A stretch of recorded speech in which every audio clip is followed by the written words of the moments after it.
Hi everyone and welcome to Chem class. I'm going to show another example now to do with RAM and RIM, but this time we're actually going to be working backwards and we are going to use the known RAM of something, of boron, of 10.81, and knowing that it has two isotopes and what the relative isotopic mass is of those two isotopes, we're going to work out what the percentage abundance of each of those isotopes is. Now, these types of questions you will only be able to do if there are two isotopes given. You won't be able to do these types of questions with three or more isotopes. Also, remember to just try and think logically about where your answer should be placed. Given that we know that the RAM is 10.81, so it's obviously closer to the 11 than it is to the 10. So when we work out the percentage abundance of each of the isotopes, we should get a percentage of the boron 11 that is much higher than the boron 10, because obviously the percentage abundance is going to be bigger for the isotopic mass that it's closer to.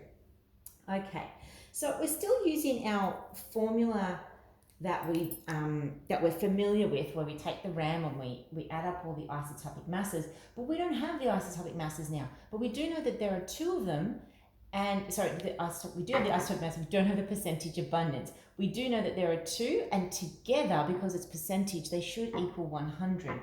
So what we need to do first is we need to let the percentage abundance of one of the particular isotopes be really clear in your notation and your workings out as to what you're doing. I always tend to make the lighter isotope equal X, and then the heavier isotope will be 100 minus X, because again, they're both we're looking for two percentages and together they're going to equal 100, so we know that that's how they should be represented. Then we go to our normal formula where we would normally be doing the RAM equaling the adding up of those percentage abundances with the RIMs, and we've got our RAM this time, it's 10.81, so I can put that in. And we know that we have a relative isotopic mass of 10. Normally, I would multiply it by its percentage abundance, which is X. So we're trying to work it out. We add that to the other isotopic mass times by its percentage abundance, which is 100 minus X. And we still divide it by 100. So we're still using that same formula that I showed you in the other video. We're adding up, it's just that now, unfortunately, it has a little bit of algebra. And I say unfortunately because some people get a little bit scared off by that. But if you just practice these types of questions, you're following the same strategy every time, and you'll just be doing it automatically then. We are rearranging and simplifying, remembering that you don't have a CAS calculator in the exam for this. So you will need to bring back those skills in simplifying and expanding out brackets.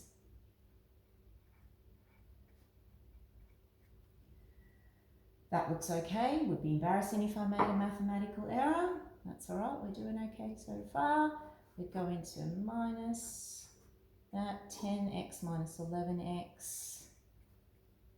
Just bringing the like terms to either side. We get minus 19 equals minus x. Okay, so we're down to something. Therefore, x equals 19. What does that mean? It means that the 10 boron, because remember I was letting the lighter isotope be X, the boron 10 equals 19%, and the boron 11 must be 100 minus 19, so that equals 81%. Again, do not leave your answer as X equals 19. This is not maths, it is chemistry. We have to be clear on answering the question. Give the notation, be really clear on which isotope has which percentage abundance. Okay, hope that helps.